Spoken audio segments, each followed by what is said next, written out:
99% of our episodes are completely unscripted. 99. David and I don't have a conversation before the podcast other than, hey sis, what you been up to the last couple of days?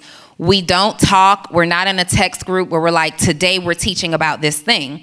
Now, I say 99% because there is sometimes 1% of the time where I or he will come to set or that morning and I'm like, yo, I had this thought that's been on my mind. I want to teach about this today.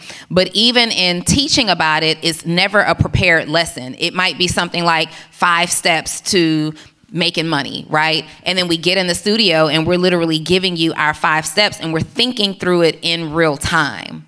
So when we're talking about transparency, I believe that the reason that so many people relate to Social Proof and has made us the #1 podcast for entrepreneurship in the world,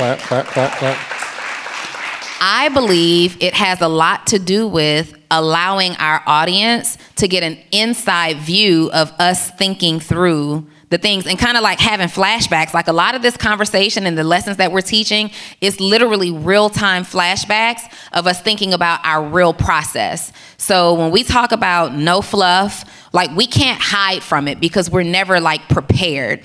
When you see the iPad come out though, oh, it's going down. It's going down. It's absolutely going down. David and I, we were backstage and we both looked at each other and we said 2 things. First thing, we have to deliver something in this live audience that everybody can have an actionable step and go home and execute on. But then we looked at each other and said, we're not prepared. We're not prepared. And then David said, but maybe we are prepared. I didn't say maybe, I said we're always prepared. We're always prepared. And I said, you're right, because the preparation is in us. So #2, I would say is go with intention. So making sure that you know what you're looking for when you get there, not just trying to get what comes to you. So I'm very intentional about, like for InvestFest, it was 2 things. One, making sure that our name continues to stay good out in the street. So in my mind, I'm going with the thought process that I am going to talk to and take as many pictures as possible because I want when people to leave, they say, well, yo, David is a really nice guy. I like saying, yo, nah, he was like super genuine. And I'm cracking jokes. And if I am in a rush, like, cause you know, like I gotta get to somewhere. I gotta get to the backstage. I gotta go somewhere. There's some people I'm like, yo, all right, yo, come on, walk with me. And we get a chance to talk, chop it up, and like, yo, it was a couple people, they was with me for a good 30, 45 minutes at every stop. We just rocking. And I think that was a part of an experience for them, right? So, and also the second thing was finding bigger people to interview. So I know it's gonna be the best of the best in this building, 20,000 people, but the draw are these mega stars. So I'm thinking, yo, who can I get to jump on the podcast? And remember JD, Jermaine Dupree, we had that conversation at Rick Ross' house, and he was like, yo, we ever get information? And I was like, I think Donnie. He knows he gave me an email that's not really getting checked. But check this out. So, okay, and this is a lesson. This is a lesson. So look. That's it right there. He wrote it down. He gave me his number. But that first meeting. He did give me a phone number. Oh, now you want to take my glory. No. It was the Dream who gave me an email address that never got a response. What number did he give you? Hold on, let's see. I hope it ain't the same number. I think I might have. I probably deleted it because don't play with me. If he gave you a number? Because whatever I reached out twice. He gave you his email. He gave me his number. Okay. Anyway, I reached out twice. Like, they never answered. Here's what was cool though. So he was like, "Yeah, man, I remember you." And he said, "Yo, did I ever give you my information?" I'm like, "Well, I think you gave it to Donnie. I think you gave her your I said, I think you gave your information to Donnie." He was like, "Oh, all right, man. Well, let's make this thing happen." What's so crazy? While he's putting his number in my phone, another guy came. He said, "Yo, JD, this dude's dope. I went to one of his workshops, one of his podcast workshops. He really know what he's doing." And actually, I think he was giving me his email address. I really do. And then the guy comes over and like he pulls a phone out of his pocket and he like it just take mad long to do this because he could have gave his like he knows it, but he was like, oh yeah. He said, yo, this dude's dope, man. Like you really need to connect with him. And I was like, that's amazing, right? Because then somebody vouched for me and I start talking to the guy and I'm like, so what is it? He said, yeah, JD, that's my right hand. I'm with him all the time. This is what we do. He said, I've been trying to convince him to do a podcast. I said, yo, bro. He said, but I can't get him to like really take it seriously. So I told him, yo, we can sit down for 20 minutes. I guarantee I'll make it make sense for him. So he said, okay, cool. Let's connect and let's make it happen. So I just thought that it was so motivating to me because I'm like, yo, what opportunities am I leaving on the table because I'm not willing to do what it takes? Yep. What opportunities am I like leaving on the table? I just don't get it. It's so crazy. When I first started coaching, I just started helping people. They just asked me, I'm making a couple dollars in my t-shirt brand. You want some help? I got you. But then I decided, people say, yo, I want to pick your brain. And I say, well, at least take me to lunch. Because I started taking other people to lunch. Yes, Would you believe that there were some people that said, lunch? You got your own money. I just got a couple questions. So they let lunch stand in the way of some information that could really take them to another level. And then I was like, all right, all these people are taking me to lunch. Now I'm going to start charging. And I think my first session was $100, $150, something like that. And there was some people, $150? Oh, no, I can't. They let $150 stand in the way. So this kid is a few thousand in. I haven't given him a dime. But now I feel obligated. I got to figure out something. I don't know what it is. Well, we got to do something. But like, what is standing in the way of you getting to your destiny? What is standing in the way of you getting to your goal? I know what the number one thing is for most people. What might that be? Ego. Your ego is standing in the way of you getting what you want. Because so many of us right now, because we're able to see the success all over social media, we're able to see these results out loud. Many of us, and I'll say us, many of us are scared to start at the start. You want to start showing things when you have the clients that you want and you've made the money that you want, but you have to show the beginning and you can't be afraid to go to somebody and say, I need help. You can't be afraid to go to somebody and say, I noticed that you do this a little better than me. Can you help me?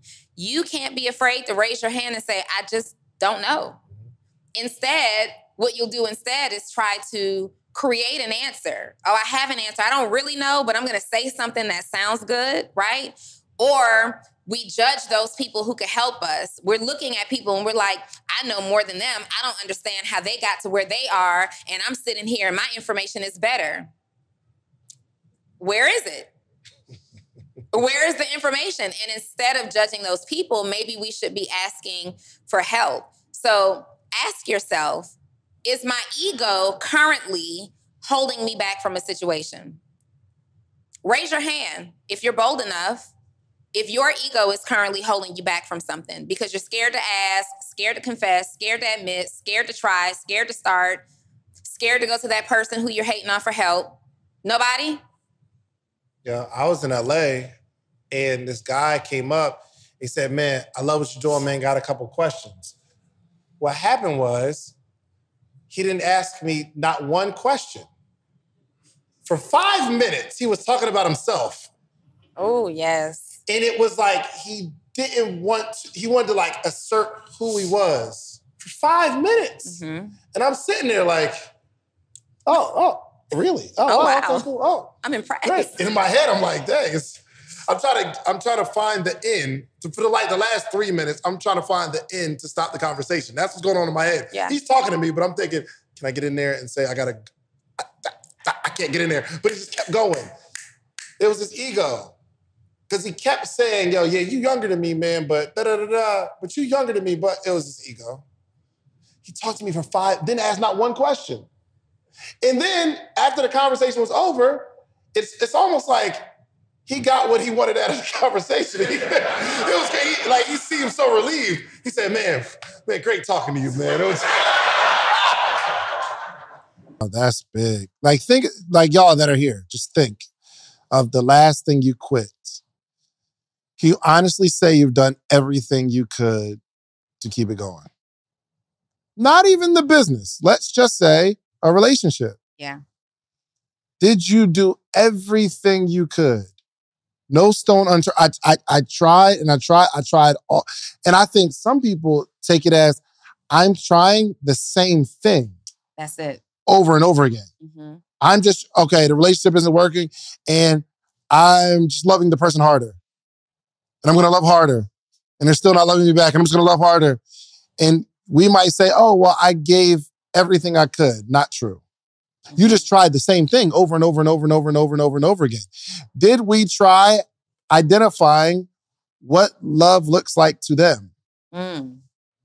Did we try to talk to some of their friends to see, okay, what is the real issue? Did we try sitting down with the person to ask point blank, yo, what do you think we need to do? Did we change any habits? Did we change anything? Did we change anything? And that's really important because in relationship, in friendship, in business, you will see that there are elements that you have to change. Like, oh, I should have done this differently. Mm-hmm. But then you give it another go and you start doing things a little differently, but you fall back into your same inconsistent or detrimental behavior and you start getting that same result. And then you've convinced yourself, oh, I even changed X, Y, and Z and it still didn't work. No, you changed X, Y, and Z temporarily. Mm-hmm. You weren't consistent at the change that was required, which is why you end up back in the same place wanting to quit. 100%. We have a product and we're like, yo, I'm trying to sell all that I can. I'm pushing it. And you're like, yo, I'm trying harder. I'm doing all that I can. Every day I go out and I'm selling stuff. But maybe it's the thing that you're selling, not the fact that you're selling the thing over and over again. Maybe your work, nothing wrong with your work ethic. Nothing wrong with that. Maybe it's the product. Yeah. Maybe it's nothing wrong with the work ethic or the product. Maybe it's your delivery. It could be the packaging. It could be the messaging. It could be when you're out in the streets, you don't look like somebody that people want to buy from. You ever like had somebody sell something and you don't buy it because you judge the person off of it? Mm. Someone tried to sell me a t-shirt one time, like their t-shirt brand, but their presentation didn't look like somebody I wanted to like have help with my fashion situation for the day. Listen, it happens. Your collar looks crazy. And it gives me this, my shirt was folded on somebody's living room floor vibe. While you might be folding shirts right now on your living room floor as a consumer, I want to believe my shirt was folded in a warehouse. Yep. Right on a table that's been cleaned. You got the work ethic, products dope, but when you try to sell it to me, it smells like smoke because you smoke in your car. Mm-hmm. Can you stop smoking long enough to make $1 million? Oh. Have your pitch down. Have your pitch down. I teach this all the time. I help X do Y by Z. When someone says... you do what, David? I help X. No. What? Who teaches this all the time? I teach it all the time. I've been teaching this for 2 years. Where'd you get this from? From you. Okay, It's mine now. Cannot. Yo, this guy will be the first person to say you're copying him or you're stealing from him. Every cool thing I say, he's been teaching for 2-3 years. No, this was one, and I told you, ooh, that was good. You say that about a lot of stuff. Like what? Name another one. I can name a lot. You steal more from me than I steal from you. For sure. But not in your face. No, but I told you. I was like, you'll hey, see Dottie, recorded trainings that I've done later. I don't do it in your face. So which was worse again? Anyway, let's help people. Have your statement down packed. Like, what is it that you do? So let me give y'all my patent pending training. I help X do Y by Z, okay?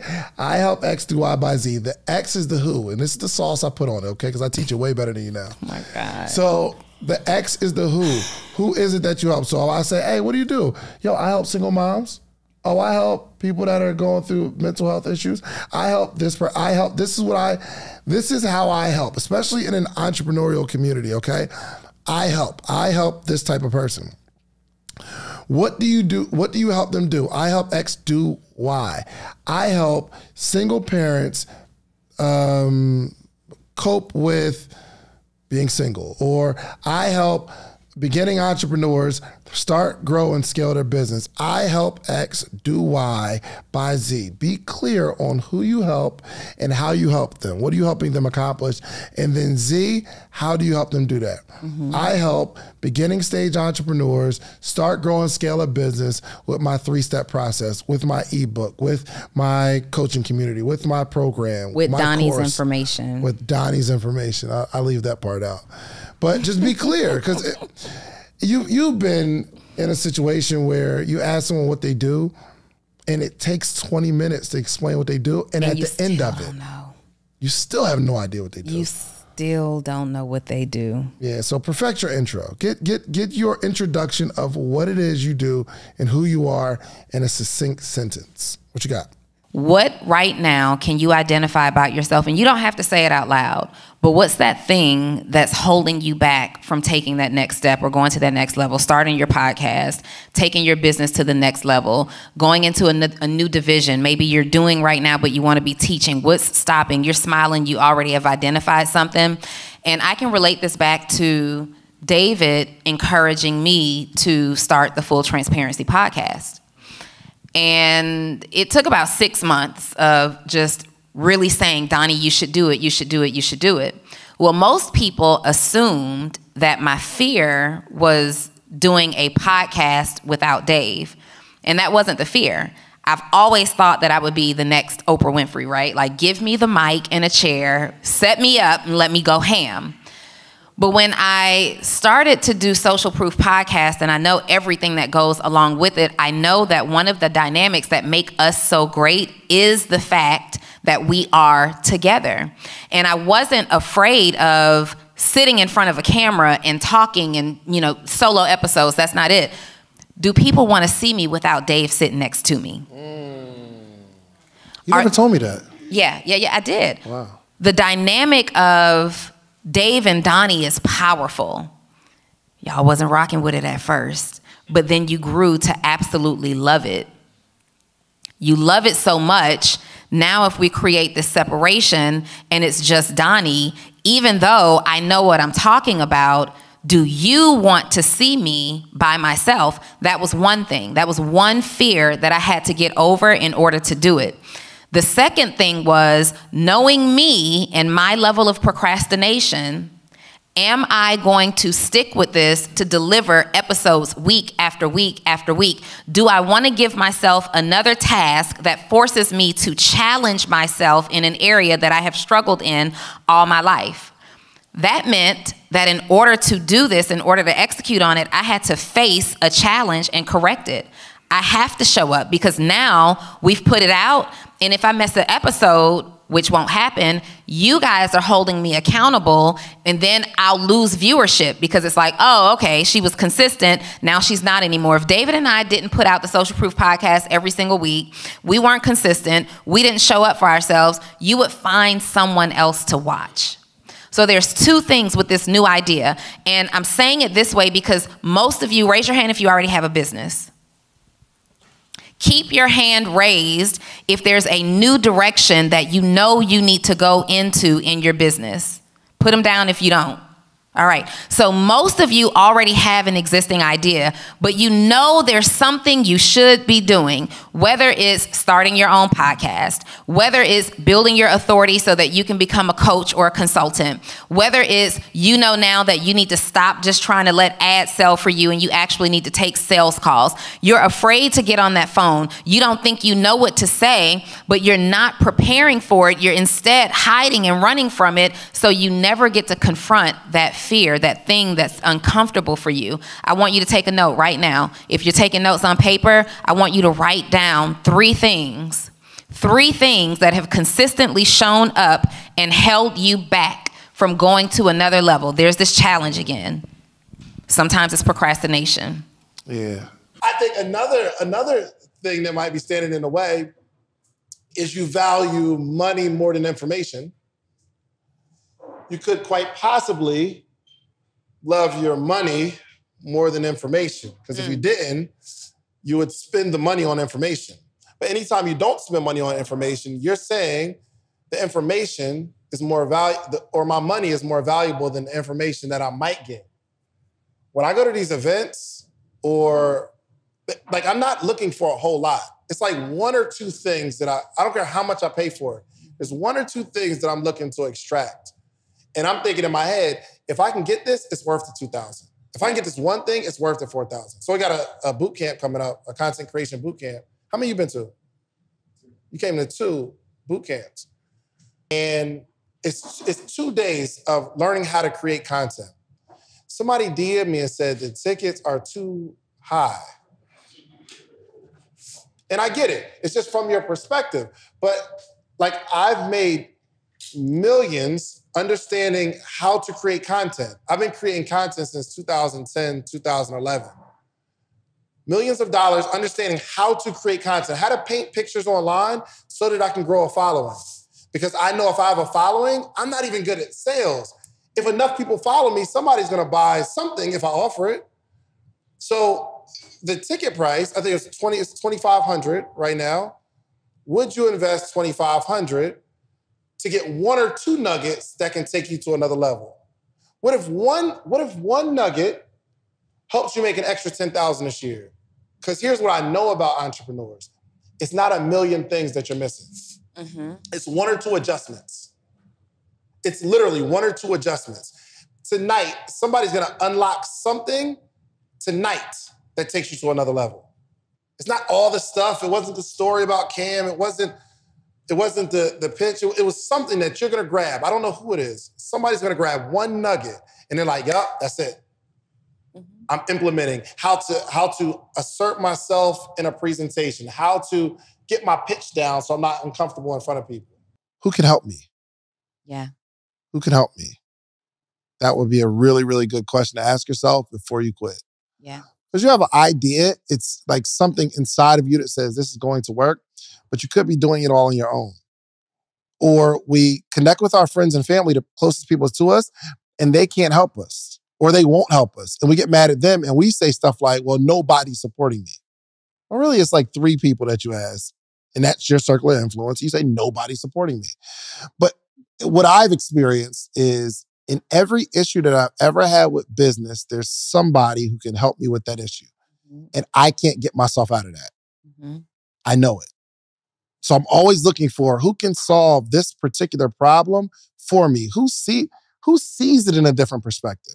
Sometimes people come on the Brain Picker podcast, dope product, really nice person. They can't get to the next level, but we'll have a conversation and we just see it from a different perspective. I can help you. And not even help you sell the product, but I'm helping you look at it at a different perspective. Donnie's giving you here's the thing. Your funnel's broken. You'd have never found that on your own. Your messaging is off. You'd have never found it on your own. The way things look aesthetically, your gift might not be a presentation of a thing, but it's really good and people like you and it's going well. But sometimes Donnie can say, well, we need to really put this product in a nice box, nice wrapping paper, bow on top, because that's going to sell the thing just like the thing inside the box will. Yeah. But you can't see it because it's not your gift. And to elaborate on your point before I move to the next one of who can help you, when you're thinking about who can help you, make sure you're going to people who actually can help you, right? Not people that you like to necessarily talk to. Sometimes you may have to get outside of your circle. For example, some of us grew up in households where we didn't learn a whole lot about money. We saw our parents struggling to pay bills. Anybody in here can relate to that? Definitely. Yes. So would it be a wise choice to go to mom or dad and say, Mom or Dad, how do I create a budget? We didn't grow up in a house with parents who had good budgeting skills. If you grew up in a home with parents who had terrible credit, why would you go to them for credit advice? But your best friend's father has excellent credit. Maybe go to that best friend's father. Like, when you're determining who can help you, it's also very important to identify who's unqualified to help you as well. And in this case, where you're wanting to do more, like,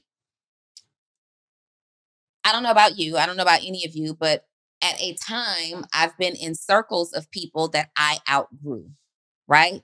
And I wanted to start doing some bigger things with my life. I wanted to start making some better decisions, but I stayed stuck in the same situations, making the same decisions, getting the same results, because I'm still asking these same friends. Like, I want to move beyond what this friendship offers, but right now you're the only friend, so I can only ask you, and you're giving me all of this advice. That's terrible advice, because you're not even thinking on that level, nor have you experienced it. When you're asking people for help, it should be someone that has experienced something close or significant enough to what it is that you're trying to accomplish. Very, very, very important. You, in your own mind, can't get the result that you've never had. That's a fact. You can't. You can't. I didn't get to where I am. You didn't get to where you are thinking on your own mind. Along the way, we've taken courses and we've learned to incorporate what somebody else thought. We've gotten mentors and we learned to incorporate what they thought. You being who you are right now, where you are in your life, is exactly the place that you're supposed to be in, because it's in direct alignment with what you think and how you're thinking right now.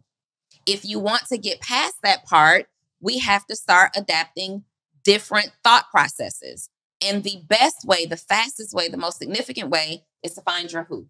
Yes. There's a book called Who Not How. I forget the author. Is that Dan? What's the name? Sullivan? Is Dan Sullivan? Who Not How? Dan Sullivan. Who Not How. Everybody needs that book. So here's a really big one. Get permission to follow up. Ooh. So at networking events, a lot of times people may feel obligated to give you information, or you may corner them for their contact information. And, you know, it's like that guy in the club who asks for your number and then he calls you right then and there. And then you got to be like, oh, I left that phone at home, because he might slap you in the club otherwise. They used to do that. It was wild in Atlanta. Anyway, seriously, get permission to follow up. And what do I mean by that? So if you're talking to someone and you guys decide that this is of mutual benefit, of mutual interest, before you walk away, say, hey, look, I want to be really intentional about following up with you. How does Monday at noon typically look for you? I'll go ahead and send you a calendar invite, or I'll shoot you a text and remind you of that. When you get permission to follow up, it makes people feel like they have to respond. Like, I asked you if I could follow up. You said yes, and here I am. And so if I'm meeting Dave for the first time, I'll say, hey, Dave, is it cool to call you Monday at 10? Yes. So Monday at 9, I will say, hey, Dave, it's Donnie Wiggins again. Remember you said it was cool to call you today at 10? Just giving you a heads up that I'll do that. And that opens the doors, breaks the ice. People are expecting your call, rather than just getting someone's contact information and you have no specific next step. What is the next step? Are we going to lunch? Are we hopping on a Zoom? Am I following up with you in a couple of weeks? You are locking that in and getting permission to actually do what you said you were going to do. But I think the first thing you have to do is be comfortable in your own skin. You have to look at yourself and be transparent to yourself. There are many, many faults that I see when I look in the mirror. And every day I get more and more comfortable with them. Every day I get more and more comfortable with them. I have a real challenge retaining information. So I was just talking to Marlon earlier today, and he was like, yo, I'm thinking about getting in trading. And I'm like, yo, you got the brain to do that. Like trading stocks and options or crypto, whatever, right? I said, I don't have that. He was like, well, you don't have it or you don't want to do it. I'm like, bro, I ain't got it. Everything I've learned is through practical application. I can't just like read it or like watch it and learn it and then apply it. I can't, right? So I remember somebody told me, yo, stop saying you can't. I'm like, yo, I am comfortable in the stuff that I can't do. I'm really comfortable in the stuff that I can do. Not nervous coming out here to talk to y'all about entrepreneurship. This is me. I know, and I can trust Donnie. No matter what I say, she gonna piggyback. She knows she can start a conversation and I can piggyback, but it's gonna be from real life experience. But I am comfortable being me. That's why I roast me so much. You know, one of my biggest anxieties is, one, I always had like head issues. Because you don't grow hair anymore, or? Well, it started when I was a child. So look at this. I got like a little peanut head. It's like a little dip right here. Oh. And there's a dip. It's two of them. It's a here and then. It's not just two though. If you look at it from this. All right, bro. All right, chill. So for a long time, I don't need you to piggyback on that. For a long time, that was an insecurity. And then my hairline starts to recede. And I'm like, wow, I'm really never going to get married at this rate. But I just wore a hat on all the dates, and I had my wife fall in love with me first. And then one day I'm like, do you still love me? What I think is so crazy, though, we were literally just in the dressing room. All right. Now. We were That's enough. We were literally just in the dressing room, and Dave goes in the mirror. He gets in the mirror, and he's No, I'm not ready to share that just yet. He's like, look at my ears. And I'm like, okay. And he's like, do you notice anything about my ears? I'm like, well, they're really big and they stick out. And he's like, no, it's not that. I'm like, oh. Do you notice? Then she started pointing out other stuff. Like she's like, oh, what about the back looks real funny. I'm like, no, that's not it. I'm like, the back is really closely connected to your neck. And he's like, no, that's not it. I'm like, you don't have earring holes? He's like, no, that's not it. You really don't see it? I'm like, no, I don't see it. He's like, I've got hair growing out of my ears. See? It's my first time seeing it today, though. Well, it's not my first time seeing it. But as you're talking about your hair... Are you going somewhere with this? I just find that it's so interesting. Listen, God will. You probably been praying for hair. Gotta be specific with the prayers. You gotta be specific with them prayers, baby. Transparency.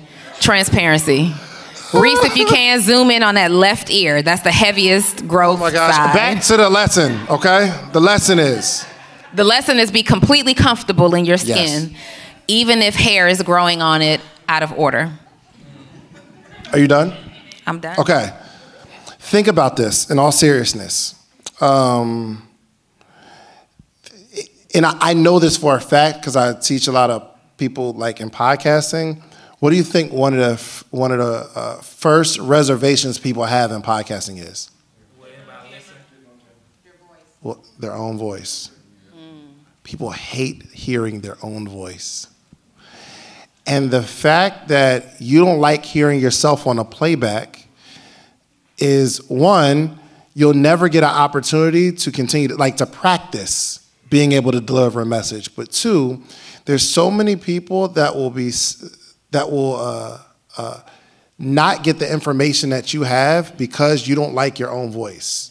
And you haven't embraced your own voice. The same voice that you hear all day, every day, since you've been alive, that same voice. And most people don't realize is everybody has their own tribe.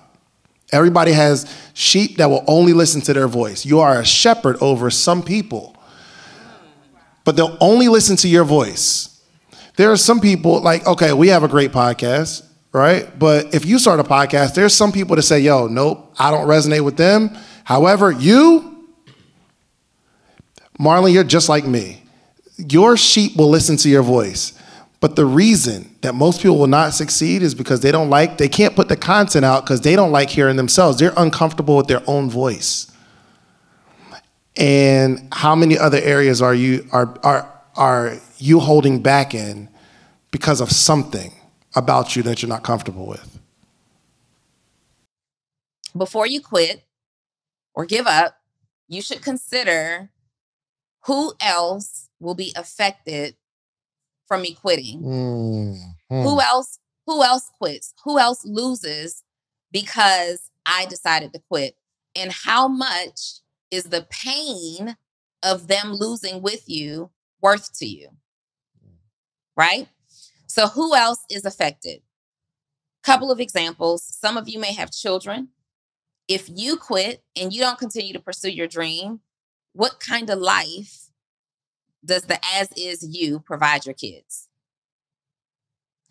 If you quit, What kind of example do you fail to set for the friends around you that you see so much potential in, they need to do so much better, and you're that friend? If you quit, do they continue to quit? Who else stands to lose based on your decisions? For me, if I quit and I stayed the same, if I quit right now, my daughter stands to lose. My mom stands to lose. My friends stand to lose, because just simply being associated with me provides something to their lifestyle. My employees stand to lose. If I quit right now, I am affecting dozens of lives. And then not even thinking about the lives of the people who I impact that I'll never, ever get to speak to, but you're watching, you're looking, you're listening, and it's something about Donnie Wiggins and who she is today that's driving you, that keeps you going. All of those people stand to lose. If you quit on life, you know, I hear people say sometimes who have survived like a suicide attempt. I hear them say that at that moment, their thoughts are so cloudy that nobody else's pain matters to them. Nobody else's pain. They can't think of anybody else. And I'm imagining that it feels that way, like in business, when you're just so burnt out. I saw a clip from a podcast yesterday, and it's going around on Instagram right now. I forget whose podcast it is. It might be Academics, where this guy says, I have been looking for good people for so long. I'm just tired. And he asked him, like, you that tired that you're ready to quit? And this big grown man just starts crying on this podcast. He's like, I am tired. And I wanted to be in that audience and raise my hand and say, but wait, don't get so tired that you just give it all up. Who else is going to lose? What could you continuing to search for these people that you need in your life, that result? Who else could benefit from that? Who can hear your story right now and they're feeling like you, and you're ready to quit, and you're justifying quitting for them, and they jump too. They quit too.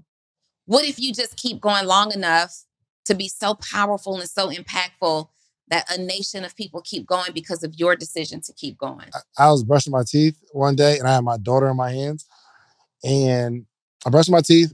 You know, like you brush and you kind of spit the stuff out into the sink. She didn't have anything in her mouth, but she was like, it was the cutest thing. Like, yo, baby, you ain't even got nothing in your mouth. So I take the mouthwash and I start gargling. And then I spit it out.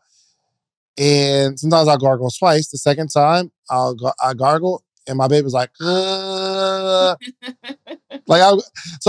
I was like, I gargle and I hold her in my mouth. She's like, I'm like, yo, this is crazy. She literally does everything I do. Yeah. Like if I start clapping, she'll start clapping. I'll call my daughter Corey, like, Corey. And Sarai says, Corey. Everything. If I got down and did some push-ups, right? She would like get on her knees, like just start. She would do her best to try to do what I'm doing. And I really thought about that and how many people's children are watching their parents do everything they do, including quit. Including get frustrated.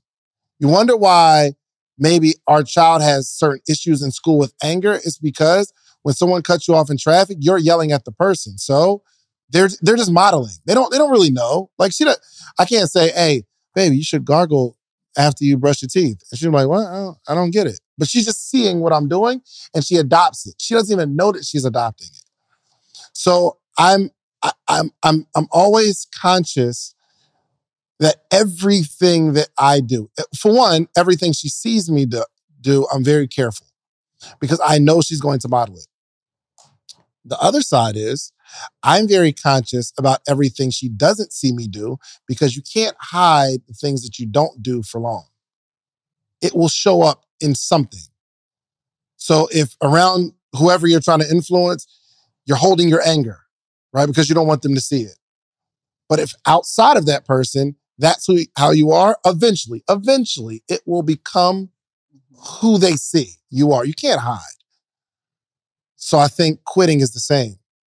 So if you started and stopped and started and stopped and started and stopped and you have children, you are setting them up to be a starter and a stopper. Go win. One of the best things you can do for your kids is to go win. Learn a skill set, adopt it, and win. So now, because we've quit so many times, we can't even give our kids the message that you should never give up. Yeah. Because they see it. And they see you give up all the time. You might be a child, 18, 19, 20 years old, and your parent is, let's say 40, my age, right? We need inspiration too. Yo, you don't know how you inspiring your adults, your aunts, your uncles, your parents. I inspired my mom so much to be an entrepreneur, to go out there. And every so often, I'll have some sort of wins in business, and she'll say, yo, you know what? I got to stop playing with this real estate thing. I got to go all in. But if I quit, it'd been okay for everybody that sees me to quit. So I want us to really consider it. Yeah. Your daughter would have definitely, she doesn't see mommy quit too much. And I think like because of who you are, on and off camera, on and off from being around people, she's picking up a lot of you. Yeah. Even like Donnie, she's pushing her daughter, she's grooming her daughter to be the person to run her company. Grooming her daughter. Like that's how generational wealth starts. Generational legacy. I'm out of making sure it says generational thing. I shouldn't have said it. I love it. I love it. Number 6, take notes, not bars. And I see a lot of people, especially in conferences. We're writing down everything that happens, right? And you might miss what you really need by trying to like transcribe the whole presentation or trying to transcribe all of it, or you're only writing down bars or things that don't really apply to you. For me, I'm not wasting my ink on something that doesn't apply to me in the moment right now, because as someone's talking, whether it's a presentation, panel, something like that, I'm scanning this whole conversation for something I can use in the moment. I'm not taking notes to be able to like rerun it back to other people. And also, what I take more notes of are my thoughts, not necessarily what someone said, because someone could say something and it'll spark a thought in my mind. So I take that down, I write that down. Oh, I get it now. And it might be something that I've been dealing with or struggling with, not necessarily what the person said, but if it sparks something, that's what I'm trying to take real notes in the moment of something that can help me in the moment. So not just something I could repost on social media. Let me share something with you. We have our list of things we're afraid of, right? Look at the list. That list is comprised of things that hasn't even happened yet.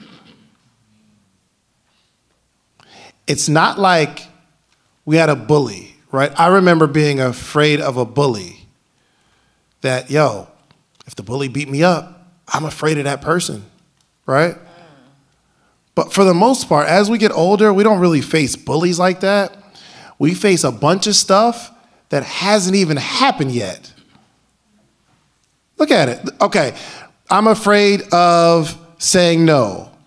What's the word? What will happen if you say no? I mean, nothing. I'm afraid of failure. Well, what will happen if you fail? Let me tell you how I got over that. And it was a realization that I had, like, dang, everything I'm afraid of hasn't even happened yet. There's no reason for me to be afraid of it. It hasn't even happened yet. So I'm thinking, man, I'm making good money on my job, and I started this t-shirt business, and I'm making money on the t-shirt business. And I'm like, man, I need to quit my job. But I was what? I was afraid.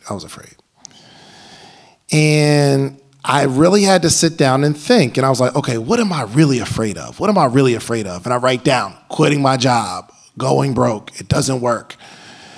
And I said to myself, if I quit the Cheesecake Factory and I go full time with my business, if that business doesn't work, I'll have to go back and work at the Cheesecake Factory.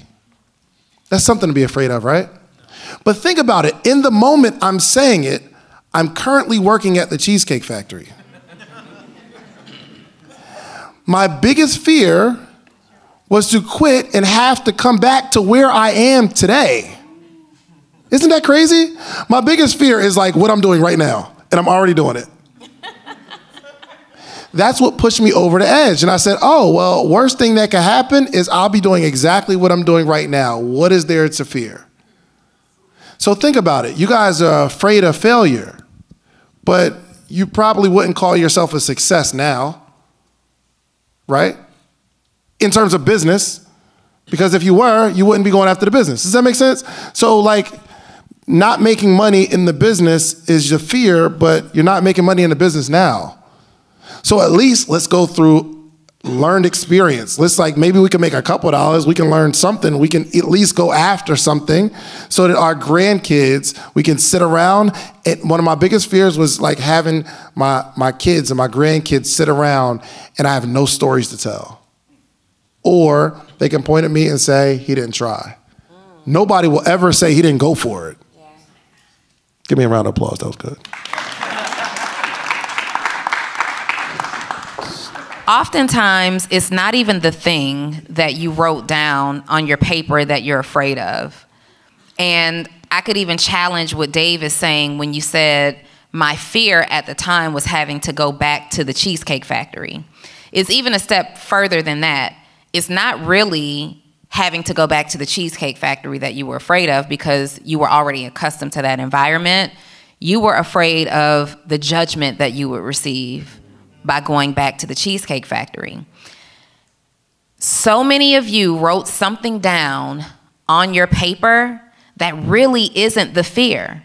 90% of what you're fearing is connected to, well, if somebody else recognizes this flaw in me, if somebody else recognizes this failure in me, what are they gonna think? What are they gonna think if I go from driving a Mercedes-Benz back to driving a Nissan Altima? What are they gonna think if I'm an entrepreneur today? If I scale my business and hire this team and it doesn't work and I have to go back and get a job, or I no longer have an assistant, what are the people that I'm so worried about going to say about me? How am I going to be judged?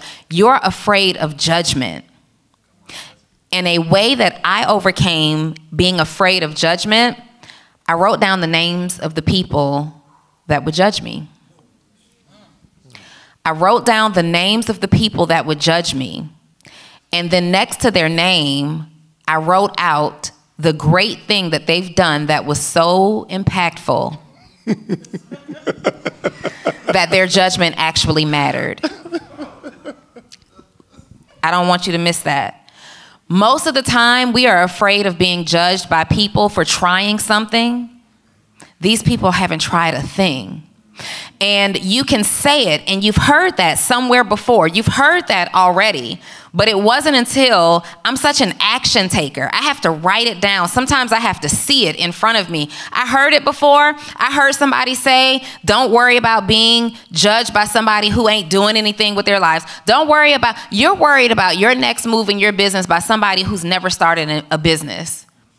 You're worried about showing somebody that you have to pivot in your business when they're still on the same job, underpaid, complaining about that same coworker over that same coffee machine in that same break room, pulling up to that same environment that drains them every single day. I want you right now, write down 3 names of people that you're afraid to be judged by. And then next to their name, write down what you know to be their greatest accomplishment. He said, I'm blank. I actually had a plan too. Because I did run this scenario in my head that if I had to go to the Cheesecake, like if I had to go back to Cheesecake Factory, because it's a chain, I'll just go to one in another city. Don't nobody know me. That was a real plan of mine. That's a fact. I was like, let me just move to Kansas. I did the same thing. I thought. I was going. When I left my job in 2014, I was so afraid. I had moved my mom, I had moved myself into this luxury high-rise apartment building, right, condo building. And I got real froggy. I moved my mama in too. I had her completely walk away from her home to move her into this condo building. And then I had the audacity to quit the job that allowed me to be in that position. And my mom didn't believe necessarily at that point in entrepreneurship. So I had to hide from my mom. I had to hide the possible failure from my mom. You ever been like at home, I don't know, in any environment, especially like when you were a kid and your parents come in the room and you were chilling, you were laying back, and you got to jump up real quick and act like you were doing some work. That's like the energy that my mom gave me. When we lived together, anytime I heard her coming down the hall, I could not rest because I knew that every second she didn't see me moving, I was being judged. Now, my mom is a person that means the world to me. And I said that in 2014, when I left my job, if all else fails, Uber drivers were getting paid back in the day. I'm going to drive on the other side of town. Nobody lives in Ackworth that I know. I'm going all the way 45 minutes away, and I'm Uber driving every single day because it has to work or it has to work. Yeah. There's always a backup plan. There's always a strategy that's available, but I didn't do that.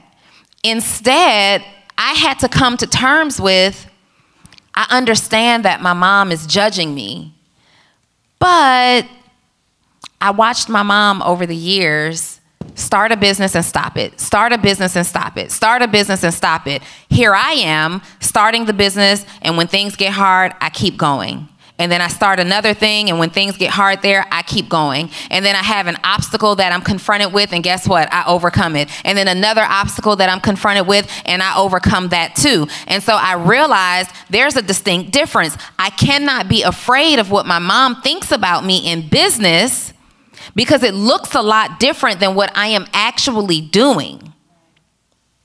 Seriously, think about those people that you are so fearful of being judged by. Most of you as parents, some of you as your spouse, others of you as your best friends. How dare you be afraid of being judged by friends who have less than you, who are doing less than you, who want less than you. We were talking about this backstage, about raising the bar for ourselves. Everybody say, raise the bar. Raise the bar. I'm going to be honest with you. Most of your bars are in the trash. He said, what? Word? Most of your bars are set so low. You only want this. If I could just do that. If I could only get this. What's the saying? If you aim for the stars, if you aim for the moon, you'll land on the stars. Most of you have earth level bars. You're not even aiming for the moon. Your bar is being set by the standard that somebody else gave you. My bar could have been the standard that my parents set for me. Go to school, become a chemical engineer. Black women are killing it in that industry, making all the money. You go to school, you graduate with that degree, you'll work in somebody's factory, and you're gonna make $75,000 a year. That could have been my bar. Compared to what I've actually done and accomplished by betting on myself, would you agree that that bar could have been in the trash? I could have settled for $75,000, or I could be the Donnie Wiggins today that made 7 figures. Which bar are you setting for yourself? What's your floor? What's your ceiling? There's a billionaire who says, I could have went for 7 figures. My bar would have been on the floor. I knew that I would become a billionaire earner. There's a trillionaire who's saying, oh, 7 figures, laughable. Your bar, not only are your goals and your results based on somebody else,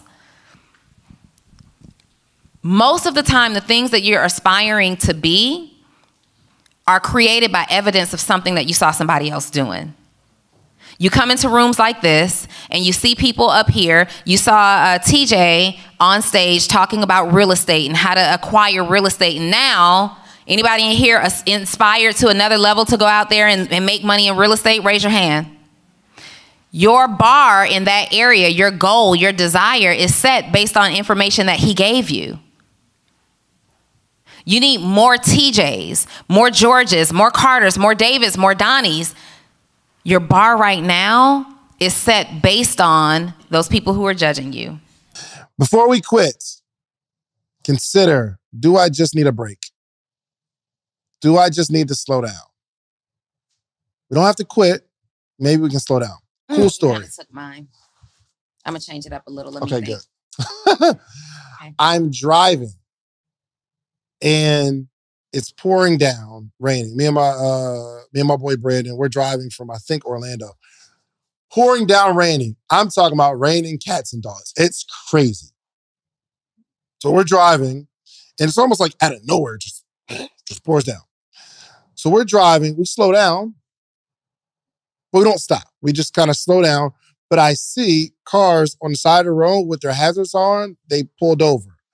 And me and my friend were talking like, yo, should we just pull over and wait for the rain to subside? I'm like, I don't know. He's like, nah, we'll just slow down, put on our hazards, and we'll just keep moving. But they're like, literally, it's that bad. Like, it's hard to see. But there are people, we see people with their pulled over to the side of the road, flashing lights. So this goes on for maybe, I don't know, 45 seconds to a minute, maybe. And eventually, it stops. Like where we're at, there's no rain at all. It's almost like a split screen, pouring down raining here, no rain here. It was crazy. Like we get out, I'm like, ooh, oh man, that was weird. You know what I mean? Like normally I would imagine it slowing down. But I started to really think about all the people that stopped and they have no idea that no rain is 30 seconds away. Yeah. They have no idea. They just see all the rain. They have no idea. Slowing down is necessary sometimes.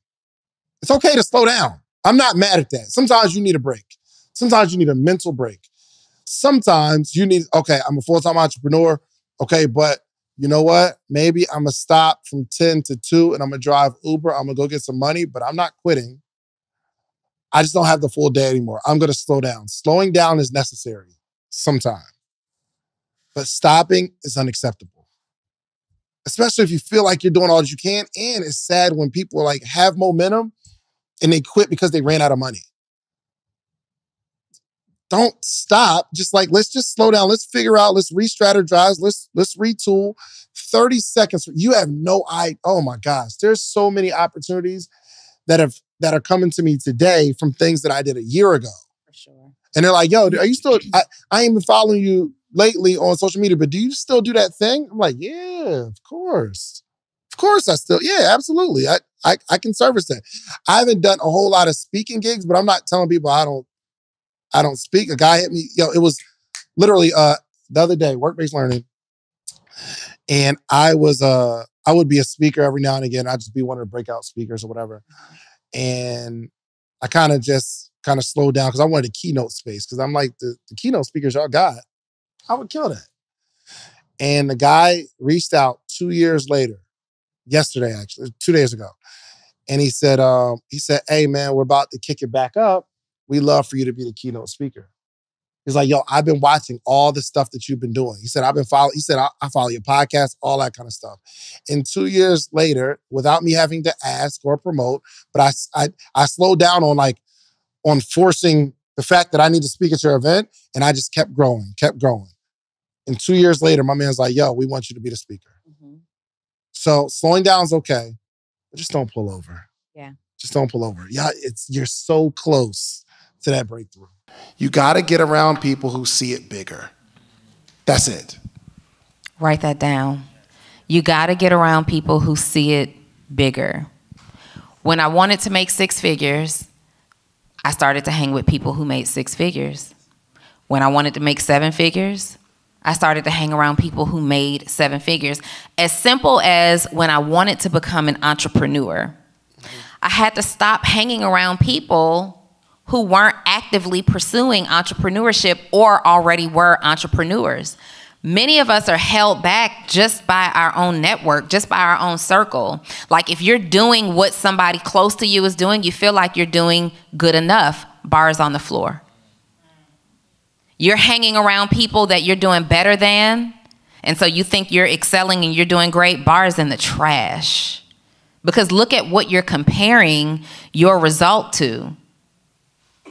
Time is not on our side. You guys know that, right? Like right now, we are in the middle of the best of our years. We are literally experiencing the best of our years. You have your best health. You have your best physical abilities. You have your best mindset. My physical ability was a little bit, about 10 years ago, I could dunk. I used to be able to dunk. So I challenge you on the physical. You were never able to dunk anything. I just said I'm not in my best physical. Let me say this. I just want to challenge you right there. If this could be your bar. My knees are different. This could be your bar. The person who goes to the gym once a week and touches a machine for 2 minutes. 10. This could be your bar.